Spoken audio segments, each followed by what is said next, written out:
To the extent that we live our lives in a manner that is consistent with the truth in our heart, we thrive.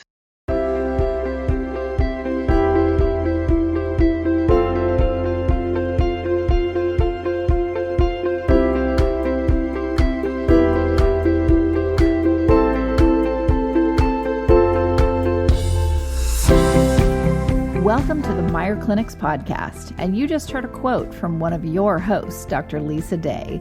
Join our licensed clinical professionals from various backgrounds as they discuss fascinating mental health topics with a wide range of guests.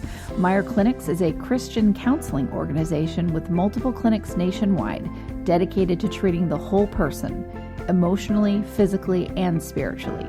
Welcome to our listening family. We thank you for joining us.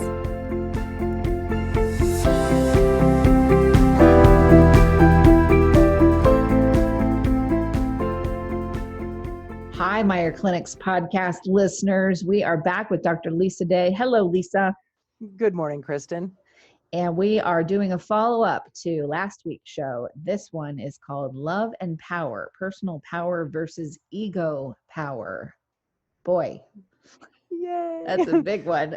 Well, yeah. Well, so one of my favorite quotes, and I'll probably botch his name, but it's from Sir Saint Francis de Sales, but Saint Francis de Sales, and it goes like this. It says, "Nothing is so strong as gentleness. Nothing is so gentle as real strength." So nothing is so strong as gentleness. Nothing is so gentle as real strength. And that's the basis of my thoughts when I put this podcast together, because, we talk about, you and I just were spending some time talking about powerlessness. Right. And often, power is so used and misused in relationships, all kinds of relationships, family relationships, romantic relationships. And, really want to look at, what is healthy power and what is real power. And so when we differentiate, powerlessness, that being powerlessness over all other people, places, and things, well, what does it mean then in our operating system, if you will, to be in our true power? And when I look at that, I differentiate personal power versus ego power. And, when we think about healthy power in a loving relationship, whether it's romantic or platonic or friendship or family, it really starts, with a clear understanding of self, where our personal power is. And this is done when one chooses to operate, in my opinion, from the level of the true self. And the true self, and you and I've talked a number of times about truth and the true self, but really what's the true self is what's true in your heart, who you are, how you operate, what you believe in, like, dislike, where you find meaning. And if we can start there and then look at where we get off base with power, we can find that we can positively influence any interaction, much less our relationships with other people. And when I think of personal power, I think of personal power as being based in our pure being, our authentic sense of self. And sometimes my clients get really frustrated with me because it seems too good to be true. Meaning when I say in our higher self, and I don't mean that in a woo-woo sense, but when we came into this world, before we experienced or were on the receiving end of abuse, neglect, judgment, criticism, power, and control, that authentic self comes from a place of zero force, infinite love, intimate communication, both with ourselves and others. It's cooperative, it's mutually respectful. It looks for the best in all situations. Right. You and I have talked about, the influence of social media and technology on, moving us into a place where we are in comparison, competition, good, bad, right, and wrong. And I guess I do come back to this because it seems to me that more and more with technology, with social media, we're getting further and further from what are the beautiful qualities of the true self as we've come into this world. Yeah. And can we, with intent and mindfulness, make that decision to operate from that position rather than a record of wrongs or our horrible experiences? And not to negate, when we've been on the receiving end of abuse, neglect, that it doesn't affect us, but knowing that we're powerless over that. And then in our journey of healing, we can focus on coming back to those places, coming back to operating from a solid force of love, of compassion, of joy, of strength, creativity, intelligence, purpose, that we are not I say to my folks when I work with them, we cannot take responsibility for the sins committed against us, but we certainly need to take responsibility for the healing. And so when I think Right. of personal power, I just think of that pureness that each one of us has a capacity for. Absolutely. Absolutely. And it's it's an interesting thing to log yourself publicly. So when I think of something like personal power versus ego power, I have displayed both for 8 years now doing shows because I bring myself into the show and talk about my own mental health. And so it's an interesting journey. It's been a really good thing for humility for me to know that there are things out there that I have said that anyone can hear, where I have been an entire hour all in my ego. But I think that's really important, Kristen, because I think that everyone develops an image of self, or the ego, if you will, that we project into the world. It's so oftentimes ego gets a bad rap, but when we think about personal power, our higher self, our whole self, and we think of ego, we all have that self image. We Right. all have, the book of shoulds written by they. They Right. say we should go to school, have a family, buy a house, Have a have 2 picket dogs, fence. Yeah. or Yeah. something like that. Yeah. And so, but we want to realize, and especially as we're talking about it here today, what I'd like to emphasize is that the ego is not who we really are. It really is our self-image. It's a perception of self. It's a social mask. It's a role we're playing. And we want to see how we can integrate those. Follow me, and really more specifically to look at when we are falling into operating out of ego power in our close relationships, because at its purest sense, you can feel the difference. When you're Right. operating from a pure, compassionate, love, empathic place, you feel warm, you feel fuzzy. But when you are operating from a judgmental, critical, power, control, compliant, win, lose, in, out, right, wrong, that fight or flight kicks in. You're agitated, irritated. You're ready to either judge and criticize and blame, or to fight and take it on full bore. Yeah. Absolutely. Stand there like a bull with your fists up. And there's nothing wrong with doing that either, because sometimes part of our journey is because maybe we've never done that for ourselves. We've never really stood up for ourselves. And so we take that stance because we need to test those muscles, and we're way too far. The pendulum has swung way too far. Well, even saying too far is having a judgment about it. It swung way, way, way farther than what makes us comfortable. And and then we know, or maybe we don't know, but hopefully over time, the pendulum swing comes back to a nice, happy middle. And we realize, okay, we don't have to be quite so bombastic, quite so confrontational. We can, as we develop that personal power, we can have less of an ego about maintaining our personal power. Oh, absolutely. And you and I, we were speaking earlier about awareness. And so that's, we really want to keep that in mind as we're talking about this today. And it's not that we're one or the other. I mean, Right. none of us operate out of a pure self 100% of the time, Exactly. and I say, core to human existence, our baseline human fear is that of abandonment and rejection. And we get abandoned and we do get rejected. So it's not psychotic to have an ego, but ego is driven by fear versus driven by love. And so, of course, scripture tells us that perfect love casts out fear.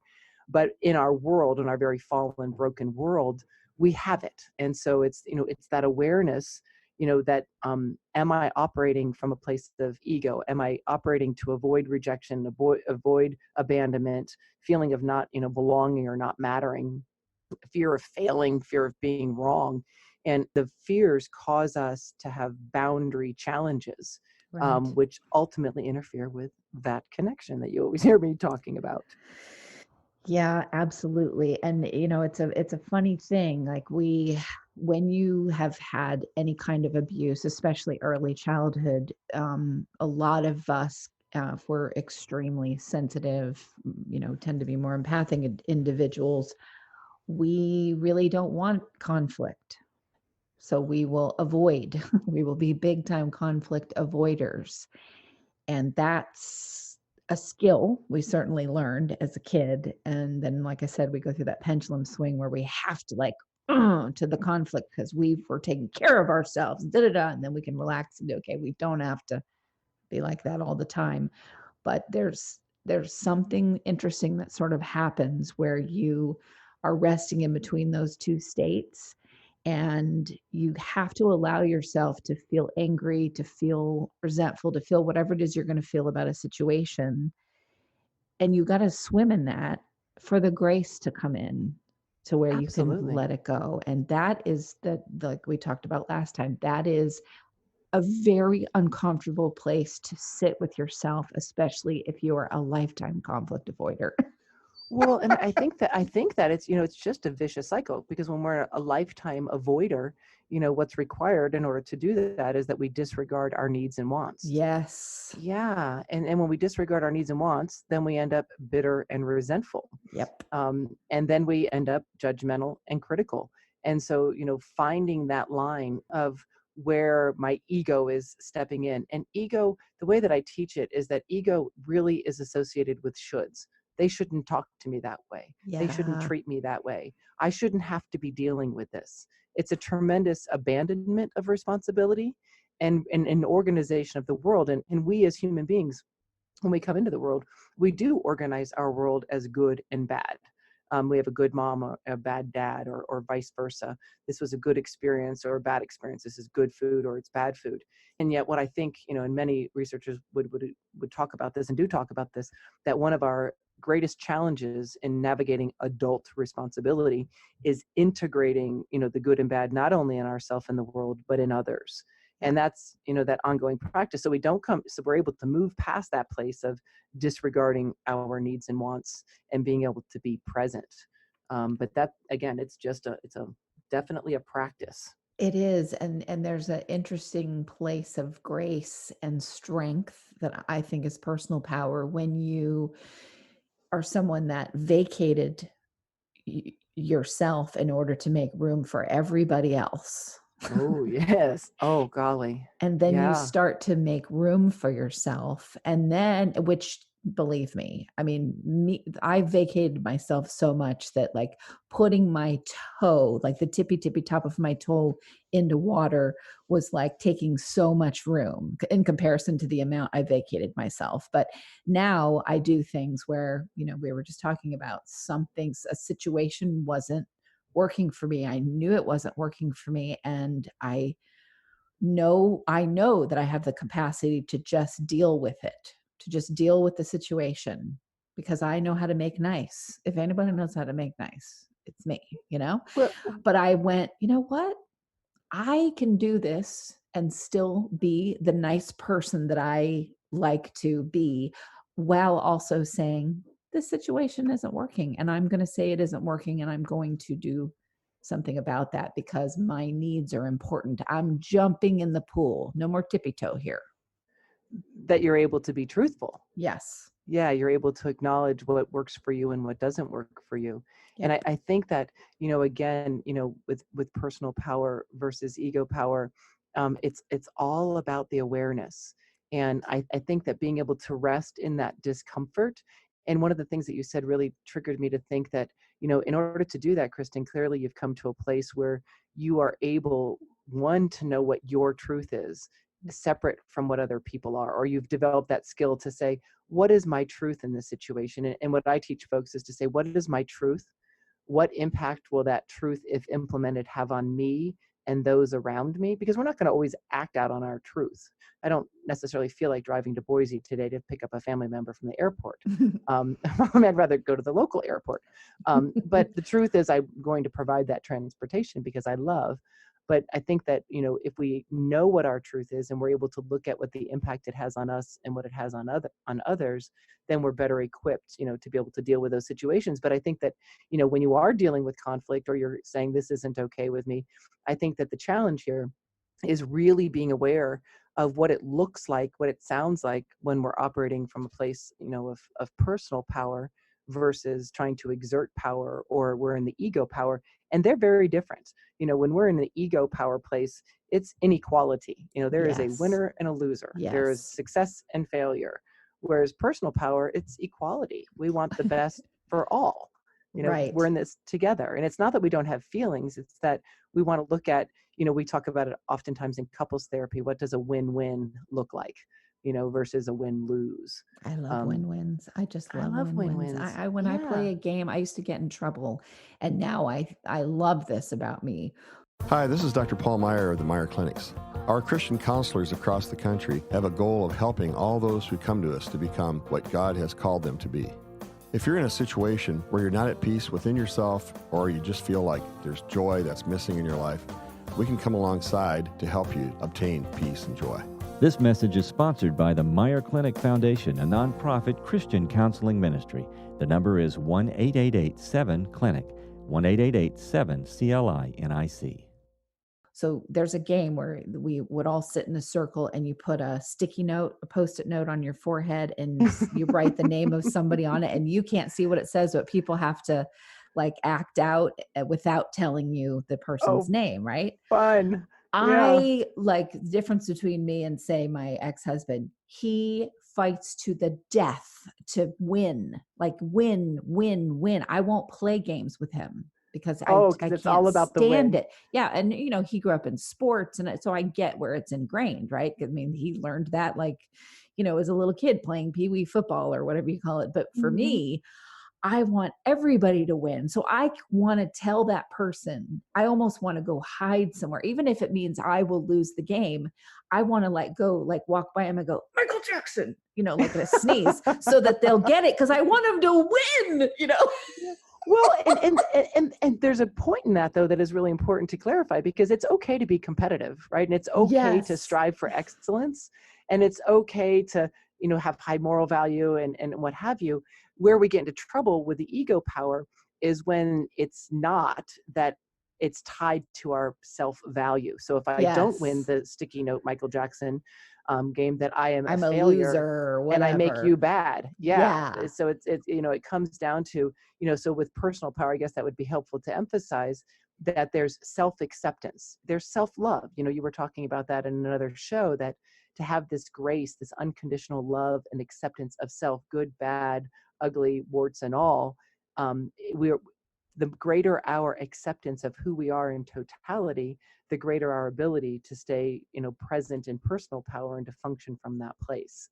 But the more fragile, our sense of self, or if we lack a sense of self, the greater the likelihood we're going to fall into ego power, which is why we see so much of it in narcissism, right? So it's, narcissism based in a, very, very low self-value, and it's, my value is definitely defined by my ability to exert control over other people. Right. And so, in that awareness, what I tell folks you want to be really keen on, we want to look, I say that when, I'll go here because this is how I say it. We have dogs, right? And what do dogs do? They do like everybody does. They poop, right? And so everybody poops. Chew it was one of my favorite childhood books. Everybody poops. So dogs poop. And so, I'm buying that book. Everybody poops. And so in this journey of life, most of us are able to recognize, hey, that's dog poop, right? And dog poop looks the same, smells the same, it's dog poop, right? Yep. And we're going to avoid it. And so knowing what dog poop looks like and smells like enables us to make the choice to not operate our vehicle in the direction of that landmine. And so if we think about that, in a therapeutic sense, and we think about what does ego poop look like, right? Or ego power, it's competition. There's a winner and a loser. Not that competition in itself is bad, but there is a winner and a loser, emphasizing the ooh and the loser. It's, it's inequality. There's not, a fair deal. It's not, best outcome for everybody. When we're operating out of ego poop, we've got manipulation. There's a power control dynamic. There's a tremendous, we find ourselves feeling hostile, or if we're on the receiving end of ego power, there's intimidation, there's bullying, there's control, there's negative reinforcements. There's a win at all costs, disregarding the impact, that we have on other people or that they have on us. Tons of ties, to control. Absolutely an aura, if you will, of fear, fear of rejection, of abandonment, Yes. of losing, of not being a good enough, and Yeah, of fight. being an imposter. I mean, that happens a lot. I will get, rarely does this, but I'm not saying it won't happen again. But as the podcast network that I run has gotten bigger, I mean, we have over 70 different podcasts now. Whoa, good we job. we will have, yeah, we will have, and we have people come in that have more listeners, 3 million listeners a show kind of a thing, which is like, that's radio days, then they're Yeah, coming in with a podcast that has that kind of listenership, and there's so much competition out there, but I notice the ones, and they never last long because we're all too nice and kind and throw out such good positive energy. I think that it's too shiny or too bright, and people that don't operate in that are like, ugh, which is great, could be repel yourself, fantastic. mm-hmm. But ones that will come in and go, I'm going to beat everybody on this network. I'm going to have the Oh. most listeners, and I'm going to, and I'm like, wow, you have picked the wrong place to try to belong, because, Run, don't walk. yeah, exactly. We truly operate from this, which other companies that have wanted to buy my network and blah, blah, blah, blah, blah, they don't get it. They don't understand when they try to come in and exert power and control over the podcasters on this network, and they try to exert, well, my commercials are going to go here and we're going to make them do this. And I'm like, hey, I get it. That's how most networks operate, if not all networks operate, but this one does not operate that way.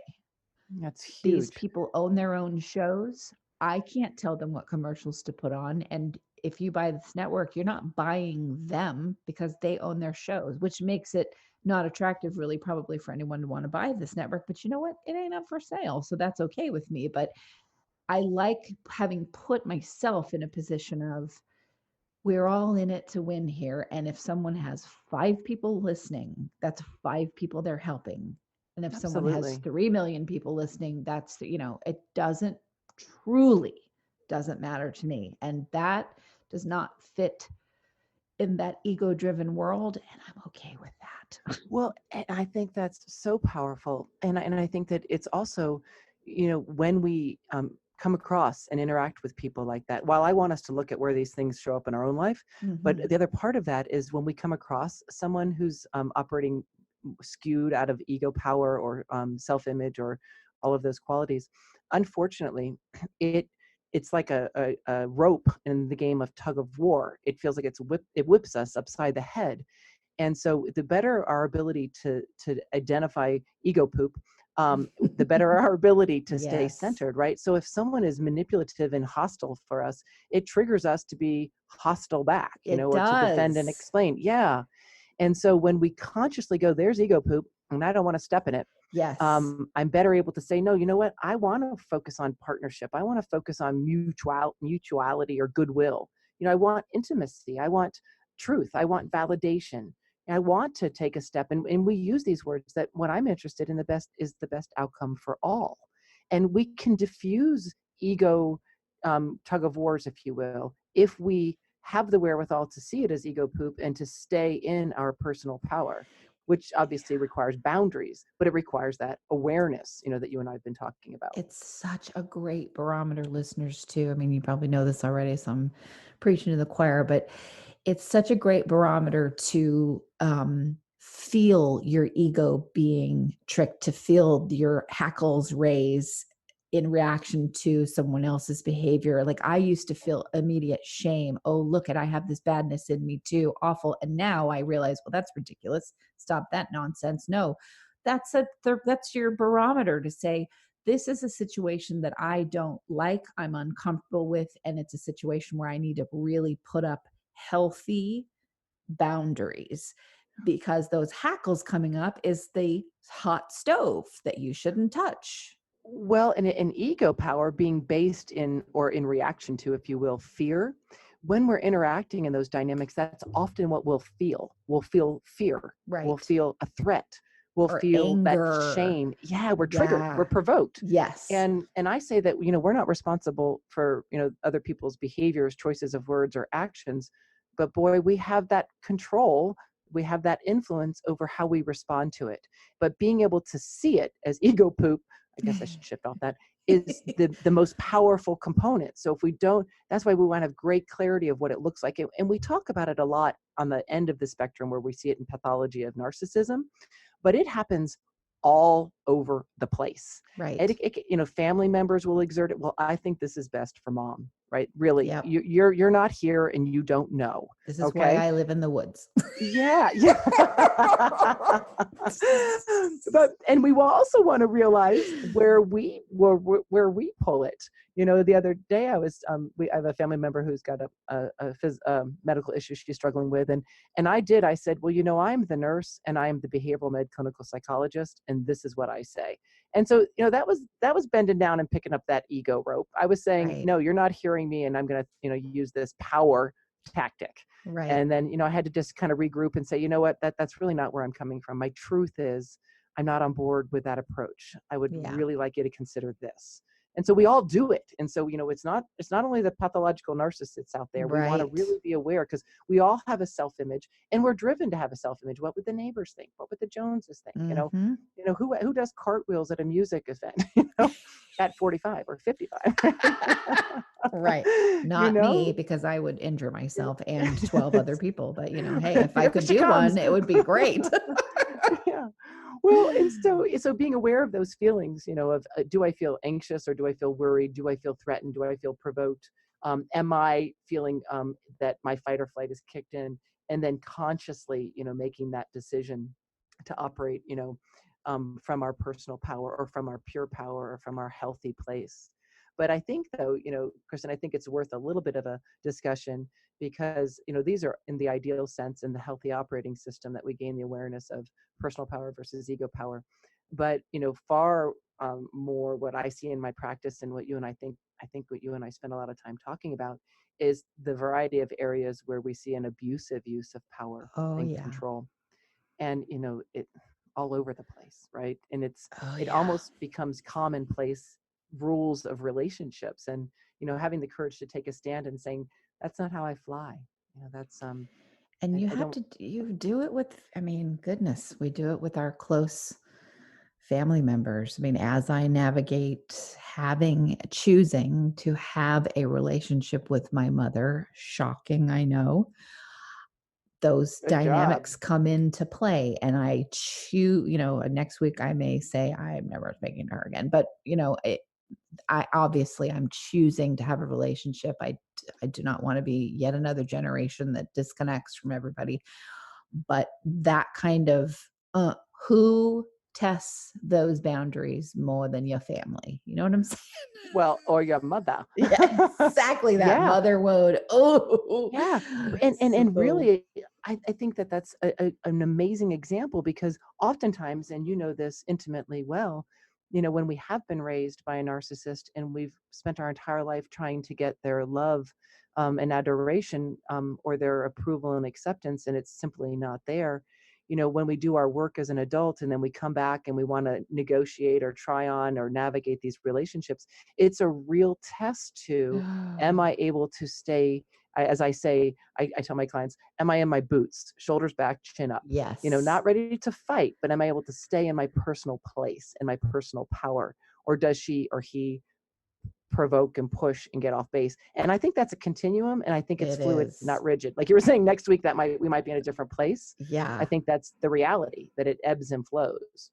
And you have to take responsibility for when you do these things. So I know, after a long week on a Friday night is not the time to make a phone call to my mother.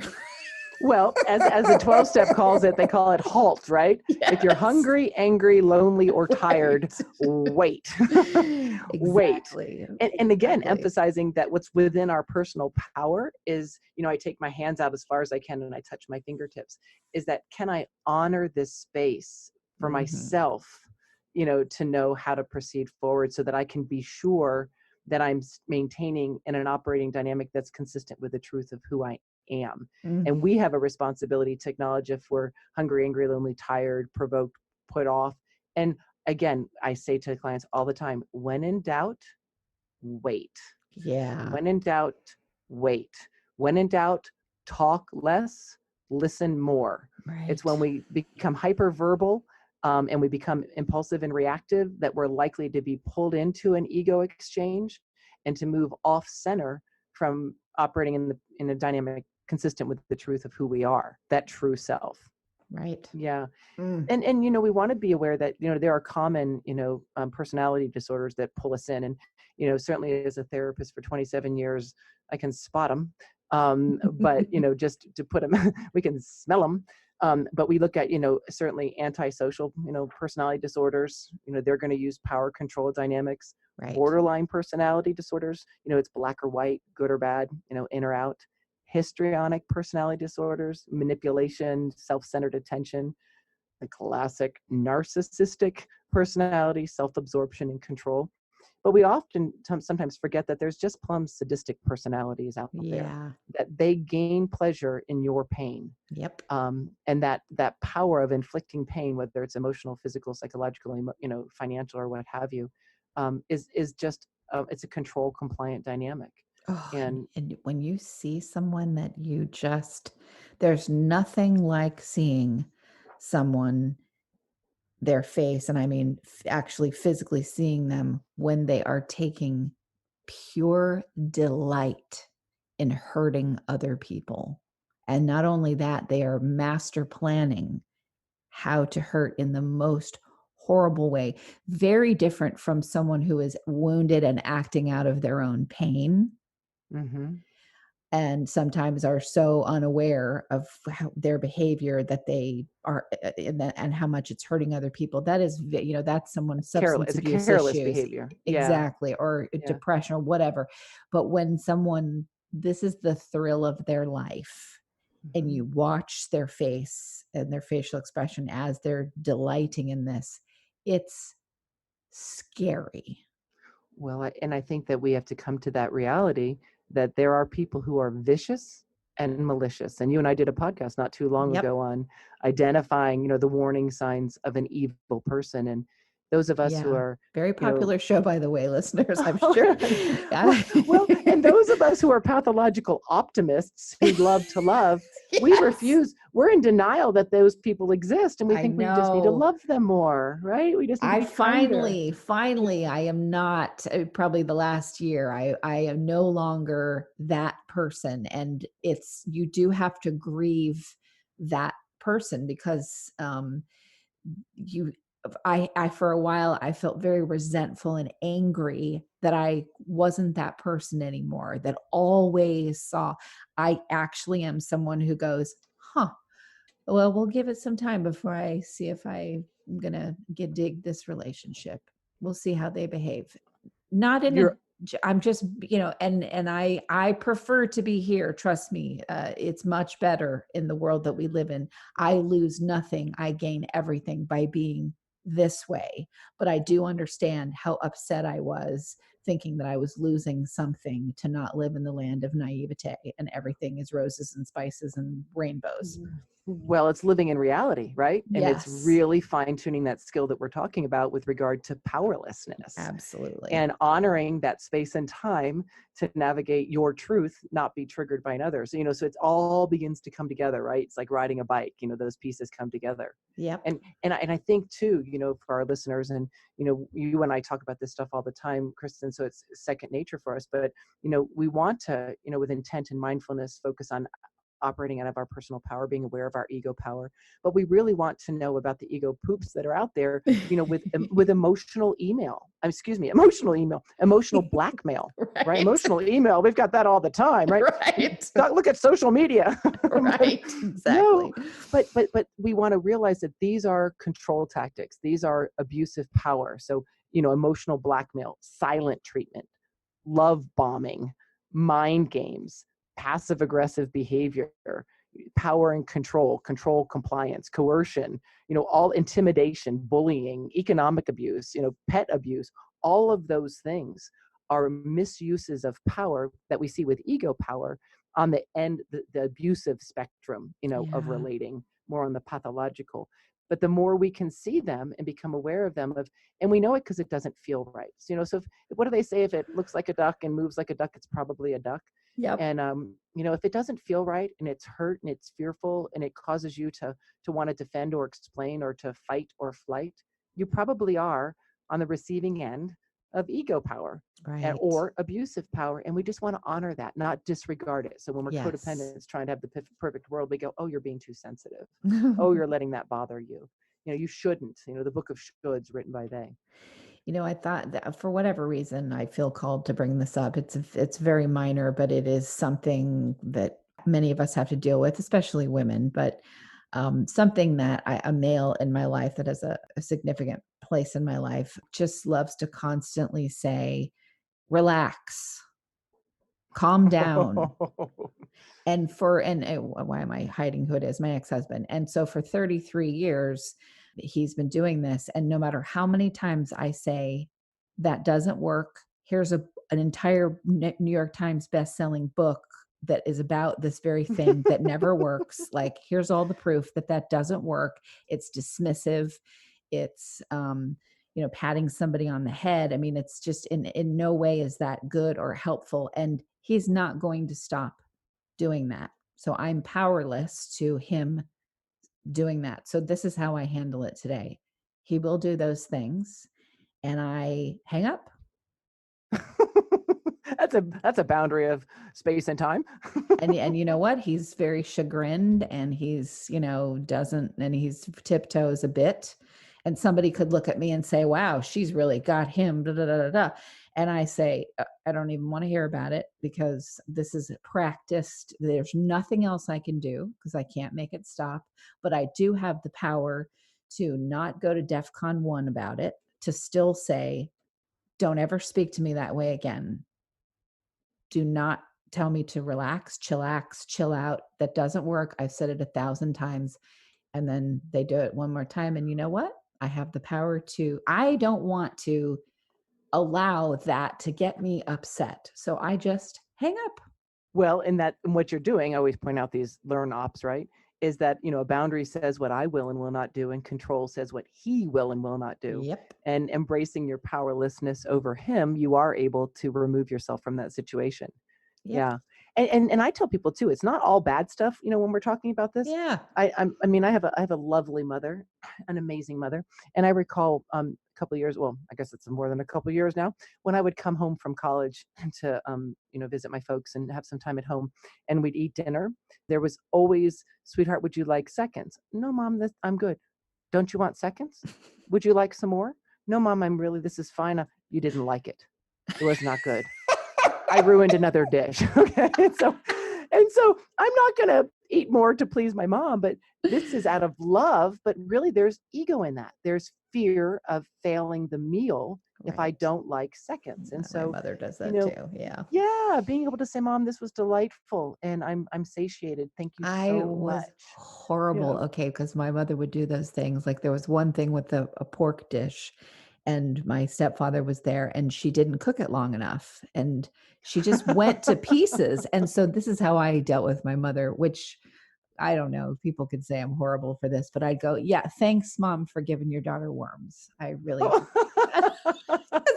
there was nothing. There was no cajoling. There was no, and so my stepfather would start laughing hysterically. And then my mom eventually would start laughing. And then we at least could have this because my mom would be in meltdown, screaming, crying. And I want to avoid that at all costs. So I used humor to, deflect that. And my son picked that up right quick and he does the same thing with me. So we get a wicked sense of humor. Thanks for the worms, Mom. Well, and when we are the one who's having the ego, because I would be lying if I didn't say when I make a new meal for my family, I'll say, what do you think? How do you and like they're it? Like, I've barely eaten a bite. Hello. Yeah, if they say pass, scratch for the dogs. But, I think that if we can prepare ourselves, in a healthy operating system, I think if we can prepare ourselves, I always talk about preparing for the no when we're talking about boundaries. But I think if we can seek feedback and not attach it to the ego, that, well, Mom, I think it was a little bland, and to be able to say, okay, what do you think it needs? Cumin, cayenne? Do we need more garlic? So if we cannot attach it to our value, if we can try to critical feedback, you were talking about that earlier, or input, and not attach it to our sense of self with regard to being valuable, it greatly enhances our ability, our ego, to navigate, differences or rejections or abandonments of our Very meal. true. And you could look for ways to do it in what you know is going to work for someone that you care about. I mean, there would be other instances like we found mustard that had moved from California to North Carolina with my mother. It probably was from 1974 and we found it in 2010, and I would point and I would look for that and go, because I knew that it would help at some future place where she would want to have a meltdown. I would purposely go, I would take a picture of it and post it somewhere on social media. My mother's literally trying to kill all of us. Oh, no.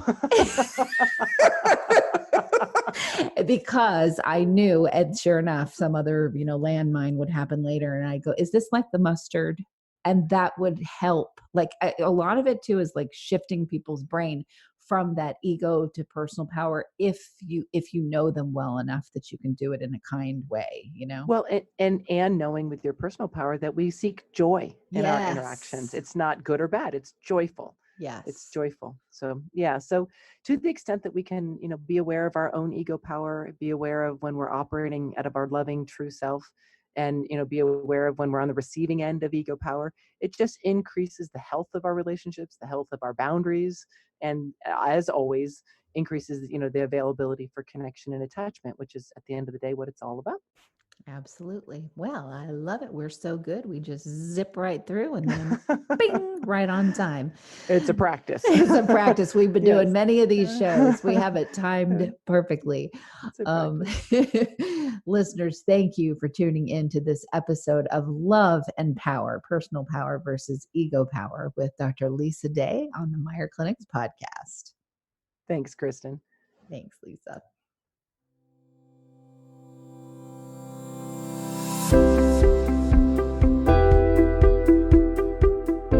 We hope you enjoyed this podcast. Tune in next time for another engaging discussion on relevant mental health topics. If you have any questions about Meier Clinics, please visit our website at meierclinics.com. That's MEIER clinics.com, or call us at 888-7-CLINIC.